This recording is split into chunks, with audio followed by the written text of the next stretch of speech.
Hi అండి. ఈరోజు మనం ఎగ్ మోమోస్ చేసుకోబోతున్నాం.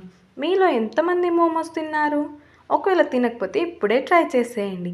దానికోసం ముందుగా బౌల్లోకి కొద్దిగంత మైదా పిండి, కొంచెం సాల్ట్, ఇంకా వాటర్ పోసుకొని బాగా మెత్తగా కలుపుకోవాలి. అంతా ఒకసారి బాగా మెత్తగా కలుపుకున్నాక దాని మీద నుంచి కొద్దిగా ఆయిల్ వేసి మళ్ళీ కలిపి 5 మినిట్స్ పక్కన ఉంచుకోవాలి. ఈలోపు స్టఫింగ్ కోసం ప్యాన్లోకి కొద్దిగా ఆయిల్ వేసి 2 ఎగ్స్ బీట్ చేసుకొని బాగా ఎగ్ బుర్జీ లాగా చేసుకోవాలండి.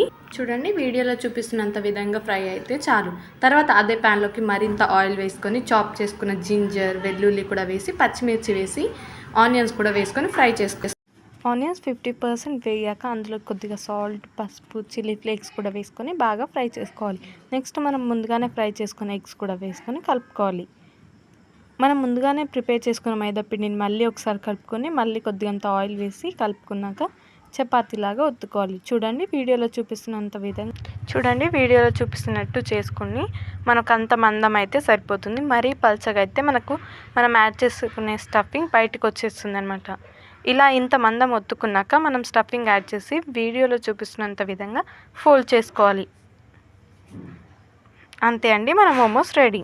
నెక్స్ట్ మనం మోమోస్ స్టీమింగ్ కోసం ఇలాంటి హోల్స్ ఉన్న గిన్నె ఒకటి తీసుకొని దాని చుట్టూ ఆయిల్ అప్లై చేసుకోవాలి.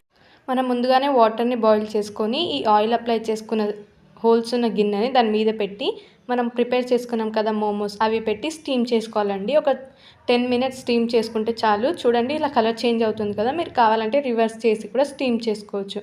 అంతే అండి, మన ఎమ్మి టేస్టీ ఎగ్ మోమోస్ ఇంట్లోనే ఈజీగా తయారైపోయాయి. వీడియో నచ్చితే లైక్ చేయండి, షేర్ చేయండి, సబ్స్క్రైబ్ చేయండి. అలాగే తప్పకుండా ట్రై చేసి కామెంట్ కూడా చేయండి. నెక్స్ట్ ఏం చేయాలో కూడా కామెంట్ చేయండి.